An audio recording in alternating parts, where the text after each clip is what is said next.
अक्कलकोट रोडवरील पाण्याच्या टाकीजवळ government polytechnic college समोरील रस्ता ओलांडताना भरधाव कारने धडक दिल्याने एका 48 वर्षीय महिलेचा जागीच मृत्यू झाला। या अपघातामुळे परिसरात खळबळ उडाली। मृत महिलेचे नाव अंबिका लक्ष्मण जिल्हा वय 48 राहणार माधवनगर सोलापूर असे आहे। त्या पुंजाल मैदानाजवळ राहणाऱ्या विवाहित मुलीला भेटून घरी परत जात होत्या।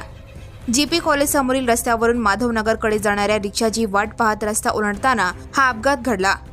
मिळालेल्या माहितीनुसार भरधाव कारने अंबिका यांना जोरदार धडक दिली। यात त्यांच्या डोक्याला गंभीर दुखापत झाली। जखमी अवस्थेत त्यांना तातडीने खासगी रुग्णालयात दाखल करण्यात आले, मात्र डॉक्टरांनी त्यांना मृत घोषित केले। अंबिका यांच्या पतीचा 2 वर्षांपूर्वी हात मशीनमध्ये अडकून निकामी झाला आहे, त्यामुळे कुटुंबाचा उदरनिर्वाह अंबिका यांच्यावरच अवलंबून होता।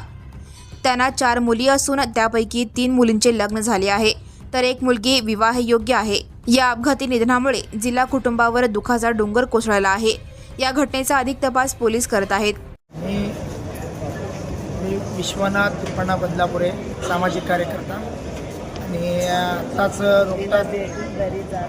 नुकताच 7-7:30च्या दरम्यान त्यांच्या अंबिका लक्ष्मण जिल्हा हे अंबिका लक्ष्मण जिल्हा मुलीला भेटून घरी जात असताना तिकडनं फास्ट कार वेगाने येऊन शनी त्या बैला उडवलं, जागीच त्या बैचा मृत्यू झालेला आहे। तर आम्ही इथं जेव्हा आम्ही रुग्णालयाला घेऊन आलो होतो, मार्कंडे सहकारी रुग्णालयाला, त्यावेळेस इथं आलं की तिने मृत्यू घोषित केलेला आहे।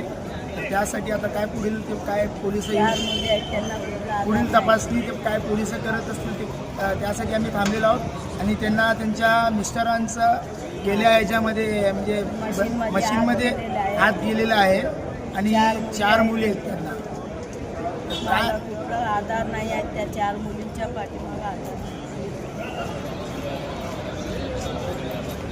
नेमकं कारवाला सापडले का? हो, कारवाले सापडलेले आहेत। ते आता पोलिसांनी त्यांना ताब्यात घेतलेले आहे। पोलीस म्हणजे त्यांना हॉस्पिटलमध्ये त्यांना ठेवलेलं आहे, त्यांची गाडी वगैरे ताब्यात घेतलेली आहे पोलिसांनी। आता तुमची मागणी काय? आता आमची त्यांना मागणी योग्य ते न्याय मिळावा। 4 मुली आहेत, नवरा आहे, अपंग आहे, त्यांचं उपजीविका चालण्यासारखं नाही, त्यांचं फार गरीब परिस्थिती आहे त्यांची। मुलीला भेटण्यासाठी येऊन त्यांचा जीव जात असताना ते गाडी येऊन त्यांना मारून गेले। जे काय असेल त्यांना योग्य ते न्याय मिळावा म्हणून आम्ही आमचे Subscribe now and press the bell icon. Never miss an